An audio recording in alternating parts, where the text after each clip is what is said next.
Hi, this is special. Uh, we have a gentleman here who, when I first saw his picture, I kind of tied you in with somebody who I thought you looked like, and then it was only till later when I realized the link. What is your name for the people who think they know you, or the people who don't know you? Exactly, what is your name? Stephen the Genius McGregor from the Big Ship. From here, the Big Ship, you know the rest. Big Ship as in Freddie McGregor, right? Yeah, Big Ship as in sailing. All right. You've come, I would say, so fast, so quickly, but you know, hearing some of your interviews, you've said that you've actually been coming through this in a long process in regards to your training, your discipline, and everything else. What was your first recording that you remember that you took control of yourself? The first recording is probably with my brother Chino. I mean, that was when we were all in the experimental stages of our careers. I mean, when I just started to try to compose beats and stuff. Actually, Chino started making beats before me. Right. I mean, so we started that experiment style. I remember when I built the first track, I was super excited about it. Call everybody like, yo, I built this crazy rhythm man in the drum machine, and I never know how to save the tracks. So by the time I get back in the studio, you switch off, press play, and nothing was there, and it was like everybody was just like waiting and looking around like, okay. So, but like definitely like one of those things. We experimented with a bunch of stuff. I mean, that's from like 2-inch days, way before Pro Tools or anything like that. So you actually coming from splicing tape and stuff like you went 24 as well? Yeah, I learned mixing and recording and all of that stuff from 2-inch. Nice. So you could actually, so then that could be why your musical style and influence is very acoustic in a sense, where you're coming from the analog days, where a lot of the younger people, especially in your age gap, they have no clue what a 2-inch tape looks like. Yeah, I mean, yeah, for real. I mean, I've loads of 2-inch tapes right now loaded with beats that I could drop to this day right now. I mean, it just gives you a better appreciation of the technology that we have now. You know what I mean? A lot of people abuse it now because it's so easy, and you have producers everywhere in every corner producing and putting out music. But I mean, we understand where it's coming from. We appreciate it a lot more because of that understanding that we have. Do you have a question for you? In your production, do you have an in-house band where you also have a live drummer which you actually put down, or do you still work on a closer electronic environment? I mean, it's a little bit of both. Where the live music part is concerned, the stuff that I do that's live, I do them for the most part myself. I play 5 instruments: the drums, the bass, keyboard, the guitar, and the violin. So is that something self-taught or something that you actually school yourself in? Yeah, that's self-taught. Really? Nice. Congratulations. Yeah, man, respect. So where the live part is concerned, I basically do all of that myself, or just gather sounds, or even if I do it electronically, I'll just use the live sounds and program the same live sounds in the music. So yeah, but for the most part, I guess most of it is what you'd call electronic, whether we're using the live sounds in it or not. So. In regards to ideas and concepts, do you have them in your head already, or do you lay down the tempo, the click track, and then you work towards it?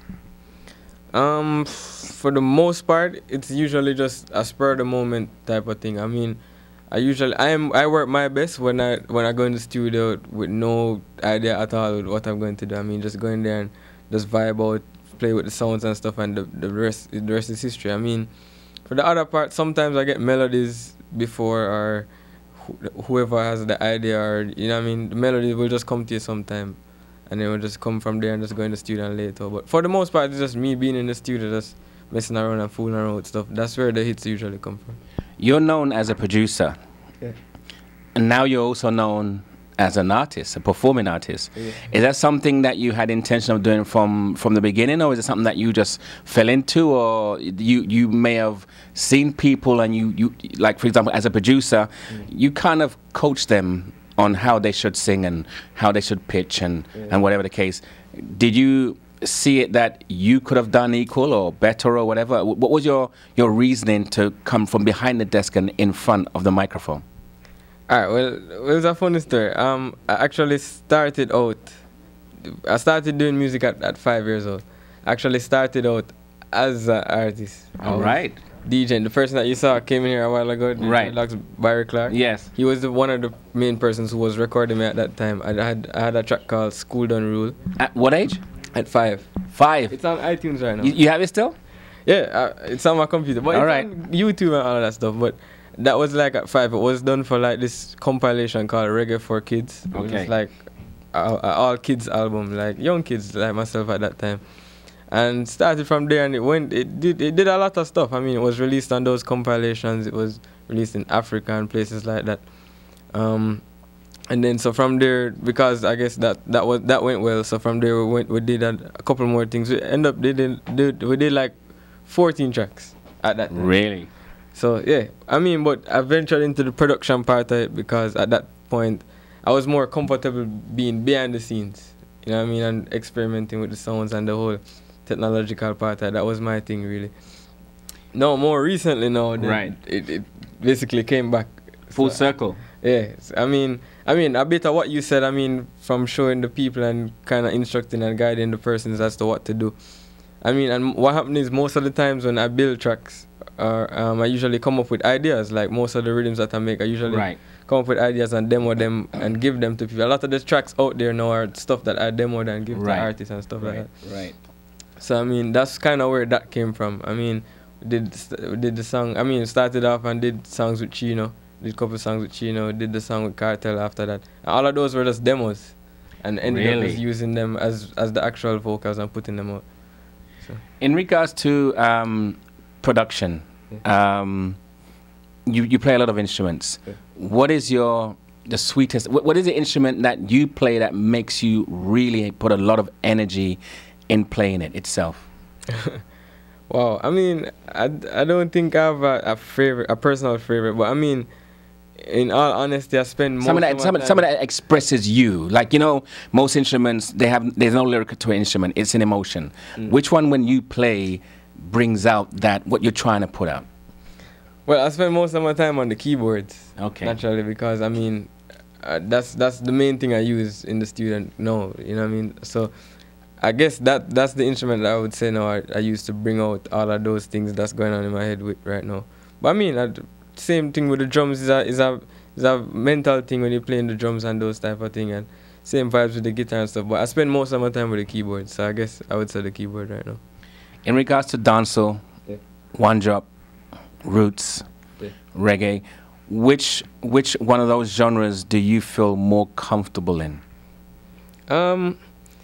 I feel comfortable doing music. You know what I mean? I don't really want to put myself in a box because I'm from Jamaica to be like, he's a dancehall producer. You know what I mean? I grew up listening to a lot of different genres of music, and I mean, you can hear them now. It's kind of a melting pot of all of a fusion. Yeah. Right. So I mean, I don't really try to limit myself. I mean, I do a lot of stuff in my production and get criticized for it because it sounds like other genres and stuff like that. But you know what, you get a lot of criticism for it, but at the same time, like I've heard you do an interview and you mentioned the same thing about the fusion of time from ska to dancehall to rocksteady and everything else. So I can understand what you've listened to and what you've grown up listening to and what your interests are. Your fusion is a natural progression. Yeah, that's why I said really I don't really want to try to limit myself or put my career in a box.